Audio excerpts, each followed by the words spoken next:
آج ہمارے خطبے کا موضوع ہے عظیم نصیحت جنہیں لوگ بھلا بیٹھے. عظیم نصیحت جنہیں لوگ بھلا بیٹھے. نحمدہ و نصلی علی رسولہ الکریم. اما بعد. بھائیو، ہر حال میں اللہ کا تقوی اختیار کریں اور آخرت کے لیے توشہ جمع کریں تاکہ نجات کا سامان مہیا ہو. اللہ کے بندو، ہم سب حیات فانی کے ایام گزار رہے ہیں، کھا رہے ہیں، پی رہے ہیں اور آسمان کے سائے میں وقت بسر کر رہے ہیں، لیکن یہ ہمارا مقصد زندگی نہیں. مقصد زندگی تو یہ ہے کہ ہم اور آپ موت کو یاد کریں، جس کا جھٹکا اچانک لگنے والا ہے. سامان 100 برس کا ہے، پل کی خبر نہیں. کیا ٹھکانہ ہے زندگانی کا، آدمی بلبلا ہے پانی کا. ذرا غور کیجئے دوستو، اس وقت کو یاد کریں جب آپ کی روح پرواز کر جائے گی اور آپ رب کے پاس خالی ہاتھ چل پڑیں گے. ساری چیزیں یہیں دھری رہ جائیں گی. اہل و عیال آنسو بہا رہے ہوں گے. اس وقت کو یاد کریں جب لوگ آپ کو چارپائی پر رکھ کر غسل دے رہے ہوں گے. ہاتھ، پاؤں، کان، ناک اور سارا جسم بے حس پڑا ہوگا. وہ زبان جسے استعمال کر کے لوگ حق کو باطل اور باطل کو حق کرتے ہیں اور لوگوں کو بیجا گالیاں نکالتے ہیں، وہ بھی رک جائے گی. وہ وقت بھی یاد کرے جب آپ کو کفن پہنا کر کندھوں پر اٹھا کر قبرستان لے جا رہے ہوں گے. راستے میں جاتے ہوئے اگر آپ نیک ہوں گے تو کہہ رہے ہوں گے، مجھے جلدی لے چلو، مجھے جلدی لے چلو اور اپنے ٹھکانے تک پہنچا دو. اور اگر آپ نے حیات فانی کو دنیاوی عیش و عشرت میں لگا کر حیات باقی کو تباہ کر دیا تو کہہ رہے ہوں گے، ہائے میری تباہی، ہائے میری بربادی، مجھے کہاں لے جا رہے ہو. اس آواز کو سوائے انسان کے ہر مخلوق سنتی ہے. اگر انسان سن لے تو چیخ و پکار کرنا شروع کر دے. رواہ النسائی. اس وقت کو یاد کیجئے جب لوگ آپ پر جنازے کی نماز ادا کر رہے ہوں گے. نماز پڑھیے قبل اس کے کہ آپ پر نماز پڑھی جائے. اس وقت کو بھی یاد کیجئے جب آپ کو زمین میں دفن کیا جائے گا اور لوگ مٹی ڈال کر واپس ہو رہے ہوں گے. ذرا اس وقت کو بھی یاد کر لیجئے جب منکر نکیر آ کر آپ کو بیدار کریں گے اور سوالات کا سلسلہ شروع ہوگا. اگر آپ کی زندگی میں صحیح عقیدہ و استقامت عمل ہے تو آپ سوالوں کا جواب دے کر بآرام و آسائش مرحلہ برزخ گزاریں گے، ورنہ اسی وقت سے رسوائی کا سلسلہ شروع ہو جائے گا. جو قبر میں کامیاب ہوا وہ آگے کی منزلوں میں بھی کامیاب ہوگا. دوستو، خواب غفلت سے بیدار ہو جاؤ، لذت عیش میں کمی کرو، عظیم حقیقت موت کو بکثرت یاد کرو جس کی وصیت نبی رحمت صلی اللہ علیہ وسلم نے فرمائی ہے. اس کے باوجود آج ہم میں سے بہت سے لوگ اس کے ذکر سے کتراتے ہیں. اللہ مالک الملک نے فرمایا، ہر ذی روح کو موت کا مزہ چکھنا ہے. تم میں سے ہر ایک کو قیامت کے دن جس نے جیسا کیا ہے پورا پورا بدلہ دیا جائے گا. جو جہنم سے بچا لیا گیا اور جنت میں داخل ہوا وہ کامیاب ہوا. اور یاد رکھو، دنیاوی زندگی سراسر دھوکہ ہے. یہ حقیقت ہے کہ ہر زندہ کو فنا ہونا ہے اور ہر نیا پرانا ہوگا. اچانک موت کا جھٹکا لگے گا، جس حالت میں ہوں گے رخصت ہو جائیں گے. آج آپ زندہ ہیں، معلوم نہیں کہ کل زندوں میں ہوں گے یا مردوں میں.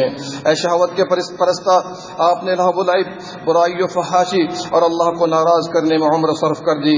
کہیں ایسا نہ ہو کہ اسی حالت میں ہو اور رب کا بلاوا آ جائے. دین سے دور رہنے والوں، مالک کی عبادت و اطاعت کر کے اسے راضی کر لو تاکہ جب اس سے ملاقات ہو وہ آپ کو راضی کر دے. آج ہم میں سے اکثر لوگ غفلت کے شکار ہیں. اچانک خبر آتی ہے کہ فلاں دنیا سے چل بسے جبکہ صحت و عافیت سے تھے. پیارے نبی صلی اللہ علیہ وسلم نے فرمایا، قیامت کے قریب نئے ماہ کا چاند جلدی جلدی دیکھا جائے گا، مساجد کو راستہ بنا لیا جائے گا اور اچانک موت عام ہو جائے گی. رواہ طبرانی. انسانیت پر تعجب ہے، اللہ پر کیسی جرأت کرتا ہے جبکہ ہماری روحیں اس کے ہاتھ میں ہے. ہم اس سے کیسے غافل ہو جاتے جبکہ موت اس کا حکم ہے، جب چاہے حکم دے دے. ایک روایت میں ہے کہ ملک الموت داؤد علیہ السلام کے پاس آئے. داؤد علیہ السلام نے فرمایا، تو کون ہے؟ فرمایا، موت کا فرشتہ. میں وہ ہوں جو بادشاہوں سے خوف نہیں کھاتا، نہیں محلوں میں داخل ہونے سے رکتا ہوں اور نہ ہی رشوت قبول کرتا ہوں. داؤد علیہ السلام نے فرمایا، اچھا تو ملک الموت ہے؟ کہا جی ہاں. فرمایا، تو میرے پاس آ گیا اور میں ابھی تیار نہیں ہوں اور میں ابھی تک تیار نہیں ہوں. کہا، اے داؤد، تیرا قریبی فلاں کہاں ہے؟ فلاں ہمسایہ کہاں ہے؟ فرمایا، مر گیا. کہا، آپ کے لیے ان میں عبرت نہیں ہے کہ آپ تیار رہیں. اللہ سے ہم اپنے سختی دل کی شکایت کرتے ہیں جو عام ہوتی جا رہی ہے. ہمارے دلوں پر غفلت کے پردے پڑ چکے ہیں، زندگی کی گھڑیاں لپیٹی جا رہی ہیں. ہم اپنی زندگی کو بے جا مصروفیات میں ڈال چکے ہیں، دل کو بری خواہشات کا آماجگاہ بنا رکھا ہے. کتنے قریب کو ہم نے دفن کیا، کتنے دوستوں کو ہم نے رخصت کیا، کتنوں کو ہم نے مٹی دی اور جب لوٹ کر آئے پھر لذتوں میں پڑ گئے اور اس سے سبق حاصل نہ کیا کہ آج ان کی باری ہے تو کل ہماری باری ہوگی. اللہ کے بندو، ہر بندہ مسلم ذہن میں بسا لے کہ دو راتیں ہیں. ایک رات جو اپنے اہل و عیال کے ساتھ گزارتا ہے، آرام و اطمینان اور خوشی و لذت کے ساتھ صحت و عافیت سے بھرپور مستفید ہوتا ہے، اپنے اہل و عیال کو ہنساتا اور وہ بھی اسے ہنساتے ہیں۔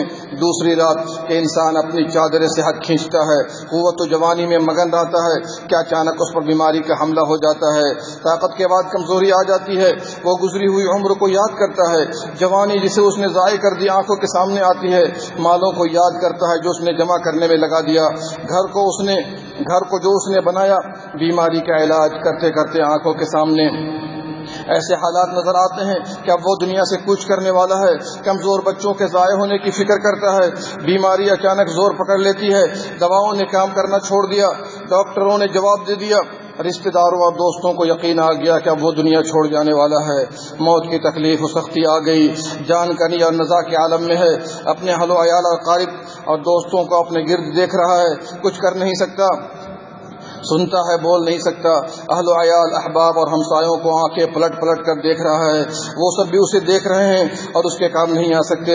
اللہ مالک الملک نے ایسا نقشہ کھینچتے ہوئے فرمایا، جس وقت روح حلق تک آ پہنچتی ہے اب تم اس وقت دیکھ رہے ہوتے ہو اور ہم مرنے والے کے تم سے بھی زیادہ قریب ہوتے ہیں لیکن تم دیکھتے نہیں۔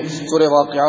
برابر وہ موت کی تکلیف میں پڑا ہے، نزا کا عالم ہے، یہاں تک کہ وقت مفارقت آ پہنچا، قضاء الہی نازل ہو گئی، اس کی روح پرواز کر گئی، آنکھ کھلی کی کھلی رہ گئی، اس کا جسم اہل و عیال کے مابین پڑا ہے، اس کی حالت ایسی ہو گئی کہ اہل و عیال گھر میں رکھنے کو تیار نہیں، بلکہ بعض تو قریب بھی جانا پسند نہیں کرتے۔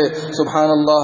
جب محمد ابن منقدر رحمہ اللہ کی وفات کا وقت آیا تو رونے لگے، کہا گیا کیوں رو رہے ہیں؟ فرمایا قسم اللہ کی میں گناہوں کے سبب نہیں رو رہا، بلکہ مجھے خوف ہے کہ میں نے کسی کام کو کمتر سمجھ کر لیا جبکہ وہ اللہ کے نزدیک عظیم ہے۔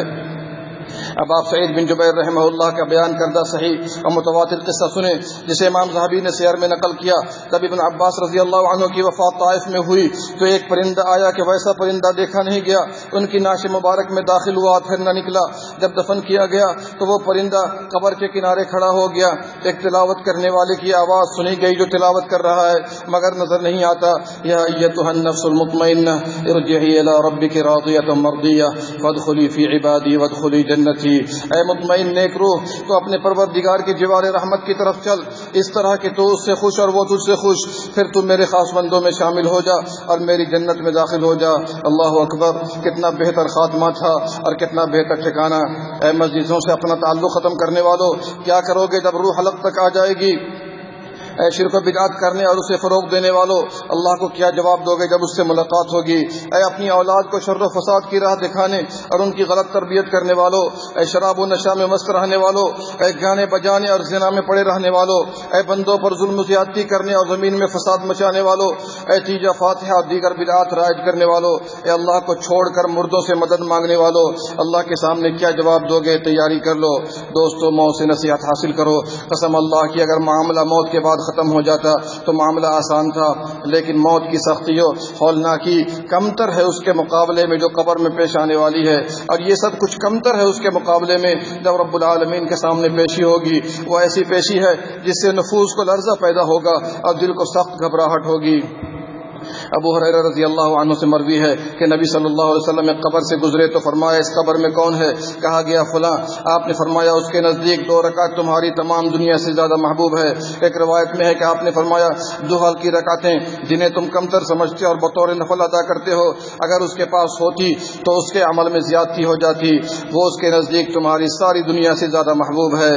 اللہ اکبر، کتنا اللہ اکبر۔ نیک اعمال میں کوتاہی کرنے والی میت کی سب سے پیاری خواہش ہے کہ اس کی عمر میں اضافہ کیا جائے، کہ وہ 2 رکعت نماز ادا کر کے اپنی نیکیوں میں اضافہ کر لے، اس لیے کہ اس کی گزشتہ عمر کے ایام جو بلا اطاعت گزرے ہیں اس کی تلافی ہو جائے۔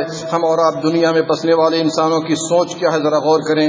جب آپ نافرمانی رب کا ارادہ کر لیں تو مردوں کی تمنا یاد کر لیں۔ ان کی تمنا ہے کہ اگر وہ زندہ ہوتے تو اللہ کی اطاعت و عبادت بجا لاتے، پھر آپ اللہ کی معصیت کیوں کرتے ہیں جبکہ اللہ نے آپ کو زندگی سے نوازا ہے؟ اللہ ہم سب کو خواب غفلت سے بیدار کرے، ایمان و عمل پر استقامت نصیب کرے اور ہم سب کا خاتمہ بالخیر فرمائے اور ہماری قبروں کو جنت کا باغ اور مرکز آرام بنا دے۔ آمین یا رب العالمین۔ اللہم صلی علی نبینا محمد وعلی آلہ وصحبہ اجمعین۔